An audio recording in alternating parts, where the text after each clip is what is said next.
They say that love is a beautiful thing. One of the most beautiful things in the entire world, if not the most.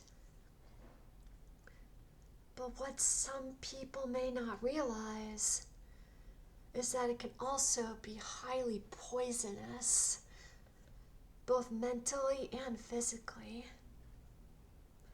And it all depends on whether the love is healthy or not. This is something that I've dealt with personally, something that I'd rather not get too much into the detail of, but things that I know a lot about from all the stories that I've seen. Some people don't know what it really means to truly love someone. I think the way how I would define true love is to deeply care about somebody with all your heart, to want what's best for that person, to want them to be happy and healthy, and to be happy and healthy with them, to be by their side, do all kinds of wonderful things together, be happy just being beside each other, do lots of romantic things, hugging, kissing, more intimate things, and just feeling the happiest together, but also caring about each other, always putting each other's happiness first, always keeping things equal and fair. But what some people fail to understand is that some people don't understand what love is healthy and what love is not healthy. One warning sign of toxic love that I happen to know very well is falling in love too strongly, too quickly. There's this thing that I once thought up. It's called the few-month rule. And that rule is, if you've only known a person and have been dating them for only a few months, and they're already madly in love with you, like they're talking about how much they love you, how they need you, how they always want your attention, how they want to get married and spend the rest of their lives with you, that's a major warning sign. Tommy? Yeah. What'd you do with that paper bag that you used for the peaches? Did you throw it away? It's behind Being too possessive, too in love too quick is one of the biggest first warning signs of a potential toxic relationship. That's why I would highly recommend to people who are dating somebody for only a few months, like 3, 4, 5 months, or even half a year.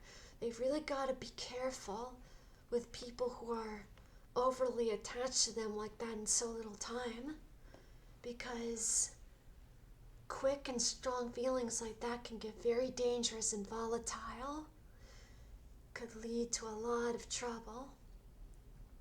So I would highly recommend, if they get into that situation, they've got to get out of it.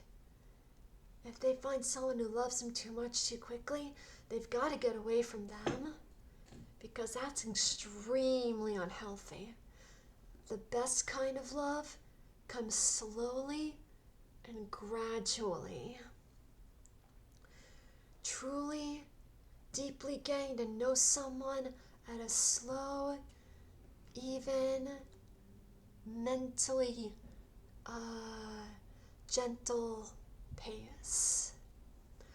Things can never, ever, ever go too fast in a relationship. And I think it would be best if things go nice and slow. That would be a whole lot better.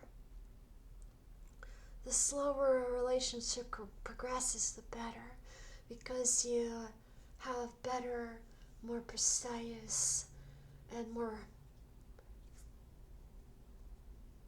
more better time and better capability to truly get to know each other and understand each other.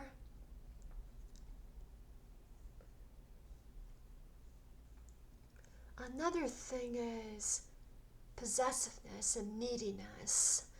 That's another sign of poisonous love. Nobody should ever be dependent on one person to be happy and healthy. No one should ever have to need the love of one person to be happy and healthy. In life, there needs to be some serious balance. You can't rely on just one thing or one person to maintain your happiness and health. You need to diversify everything. You need to find more things to live for and make you happy and healthy. Interests, friends, family, passions, hobbies. Yeah. You can't devote your entire heart to just one person. That leads to a lot of chaos and a lot of poor mental health.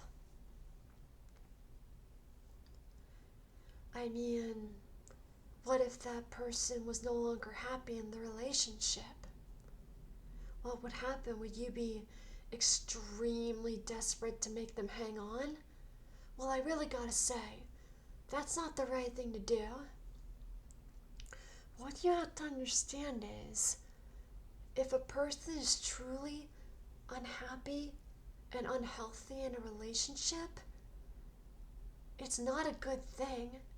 It's not a kind thing. In fact, sometimes it's just plain cruel to force them to stay into the relationship.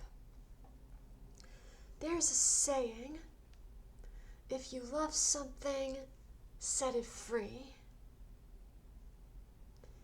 If you truly care about this person, if you really do love them, if they truly are not happy and not healthy in a romantic relationship with you, you have to be willing to let them go so that they can finally be happy and healthy. You can't beg them to stay, and you can't attempt to promise them things that you can't keep, and you certainly cannot threaten them. That is the cruelest of it all. That's the emotional blackmail. If you threaten someone, if they try to break up with you, that's just plain cruel. That's completely wrong. You're only making them even more miserable. And do you really want to be a bad person like that? I sure hope not. Nobody deserves that kind of treatment. Nobody deserves that kind of emotional blackmail. It's just plain cruel. And people are perfectly capable of cutting people out of their lives. Block numbers, block social media. It's completely possible to get out of a toxic relationship before it gets too far.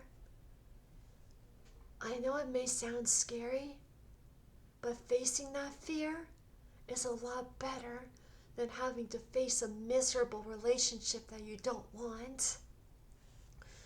If you tell people about it, if you're lucky, they'll help to protect you, to help defend you from any attempts at revenge or abuse.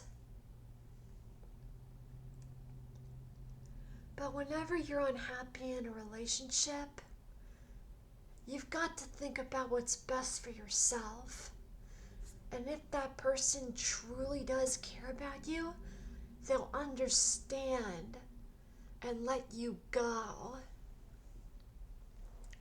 Not overly plead with you, make promises they can't keep, and especially not threaten you. That's extremely toxic and completely wrong.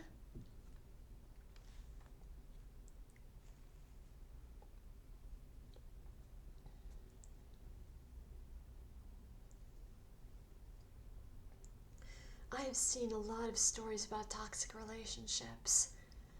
They really can be freaky. Some people can be incredibly obsessive. They feel they can't live without this person, and that's led to a lot of dangerous and in some cases even deadly situations. We can't let it get to that. People really have to wise up. They need to grow to be more mature, more independent, and healthier. They can't let themselves fall down that rabbit hole and drag others down with them. They need to know what kind of love is good love and what kind of love is poisonous. And they need to know and understand and accept what is poisonous for themselves and poisonous for their lovers. They really need to talk it out and come to an understanding and do what's best for both of them and everyone else involved. You can't rely on that love for happiness. Life seeks out balance. You have to live for more and feel happy for more than just a single person. The world is so vast. There's plenty of people to find happiness with. And there's still plenty of other things, like hobbies and creative things, to dedicate your time and effort to. And you know, poisonous love is especially common for people who are really young, like teenagers and young adults between the ages of 19 and 26. I know I've been a sufferer of poisonous love. That's why I'm talking about this. But I definitely learned my lesson, and I hope someday people will learn the lesson as well. Sometimes your mind is just too young, too immature, and too underdeveloped to truly process real, healthy love. Young people tend to get too obsessive because they're way too inexperienced. I was guilty of that when I was a teenager. What young adults that young have to remember is that they have a lot of time, and there's a lot of people out there, and as they age, they could very well change a lot and diversify their preferences. They just have to be patient and learn to be more independent and live for more than just love. They have to understand that they're young and too inexperienced for emotions like that, and they have to realize what is poisonous and what is not. But if they are able to realize and accept the fact that their love is poisonous and are capable of conquering those toxic feelings and be happy with just friendship and hobbies and passions and family, then give it a few years. Once they're fully matured, surely it'll be a whole lot easier and a lot healthier for them to find a very good, best kind of love. One that is not the least bit poisonous and not the least bit harmful to anybody. You just have to be strong. You just have to be compassionate. Think more about other people's feelings, health, and happiness than your own. In the end, you have the power to prevent poisonous love. You just have to be willing to be a good person. Be more accepting of what makes others happy and healthy. Be willing to let go when needed. And be a little bit more independent when needed. And never, ever, ever rely on a single person for happiness. Nobody should ever do that. It's extremely unhealthy. Life needs balance for optimal physical and emotional health. I've learned that personally, and it's really helped me thrive. Yeah. Thanks for hearing this out, you guys. Really hope you'll consider subscribing to my channel, and you never know. If you end up commenting, leaving a comment that I like, and if you end up subscribing to my channel as well, I might subscribe to you as well. Yeah. Subscribe, return with another subscribe. I'll give that a try, because I really do appreciate you guys viewing these vlog videos of mine. Just be sure to check out those animations, my animations. That's what I really want people to see and comment on the most. So I really hope you guys will consider checking those out as well, if you like my vlog posts. Anyway, I hope you enjoyed this new vlog. See ya.